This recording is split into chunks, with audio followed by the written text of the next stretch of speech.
చేసేటానికి ఇంత టైం ఎందుకురా దించు తొందరగా. అసలే మనం కడప కమిషనర్ ఆఫీస్ లో కార్డ్స్ ఆడుతున్న సంగతి ఎవ్వరికి తెలియదు. అందరి కండ్లు కప్పి 3 ముక్కలు ఆట మొదలు పెట్టినాం. ప్యాక్ అయ్యి ఫస్ట్. అబ్బా నీకు తొందర ఎక్కువ ఉన్నది ఏంద్రా? కమిషనర్ ఆఫీస్ ఉన్నదే మన కోసము, ప్యాక్ ఆట ఆడుకునే దానికే ఈ రూమ్ మనకి ఇచ్చిండ్రా అనుకోవాలి. అయినా మనం ఇక్కడ ప్యాక్ ఆట ఆడినా మందు దాయి మత్తుల మునిగినా అడిగేటోళ్ళు లేరుడా. ఇప్పటి వరకు ఎన్నో ఆటలు ఆడినాం. ఎప్పుడన్నా ఎవరైనా పట్టుకున్నారా? That is commissioner office. ఇక్కడ మనం ఆడిందే ఆట పాడిందే పాట. ఏం కాదు, మీరు ధైర్యంగా ఆడుండ్రి. ఇగో గిట్లా మాట్లాడుకుంటా లాగులేసుకొని హాయిగా ప్యాక్ ఆట ఆడుతున్నారు కడప కమిషనర్ ఆఫీస్ లో పనిచేసేటోళ్ళు. దాంట్లో కమిషనర్ మనోజ్ రెడ్డి డ్రైవర్ హుషారు ఉంటాడట.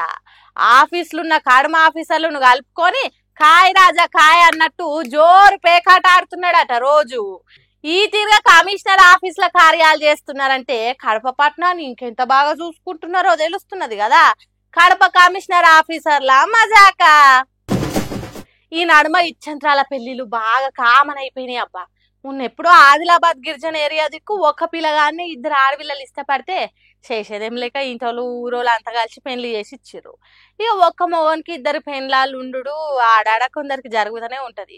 ఇక ఇల్లీగలా లీగలా అనేది పక్కకు పెడితే ఒక్క మొగోడు 2 పెండ్లీలు చేసుకున్నాడు చూసినాం. ఒక ఆడామెకి 2 మొగుళ్ళు ఉండు చూసినామా? అది కూడా అందరు అంగీకారంతోని దోస్తులను చుట్టాలను పిలిచి 2 మొగోళ్లను ఒక్కతే పెళ్లి చేసుకున్నాడు చూసినామా? కానిగో గిడ జరిగింది.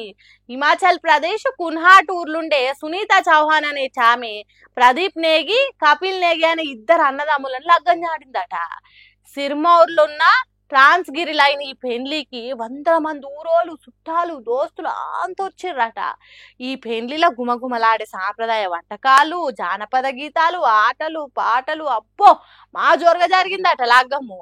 హాగో గదేని అన్ని తెలిసి గట్లెట్లా రెండో పెళ్లికి ఎట్లా ఒప్పుకుండ్రు ఇంటోళ్ళైనా అనే డౌట్ మీకే కాదు నాకు కూడా వచ్చింది. కానీ ఏం చేస్తాం, అలా సాంప్రదాయం అట్లా ఏడ్చిందట. షెడ్యూల్డ్ తెగైన హట్టి కమ్యూనిటీలా బహుభర్తృత్వం అంటే ఒకరికంటే ఎక్కువ మంది భర్తలుండు అనే ఆచారం కింద ఈ పెండ్లి అయిందట. దీనాల భాషలో జోడీదారా లేకుంటే జడ్జ్దా అని పిలుస్తారట. అయితే పెండ్లి అనేది మన సాంస్కృతిక సాంప్రదాయం అయినా కూడా ఈ 2 భర్తల పెండ్లీలు మాత్రం పెద్ద రచ్చకే దారి తీసిందట.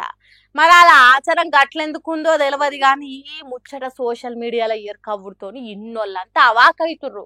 నయం రా దేవుడా గిసోంటి దిక్కుమాలిన ఆచారం మన తాన లేదని ఇంకొందరిని మలమైతురు. ఏందో ఏమో పోరి ఈ సాంప్రదాయాలు.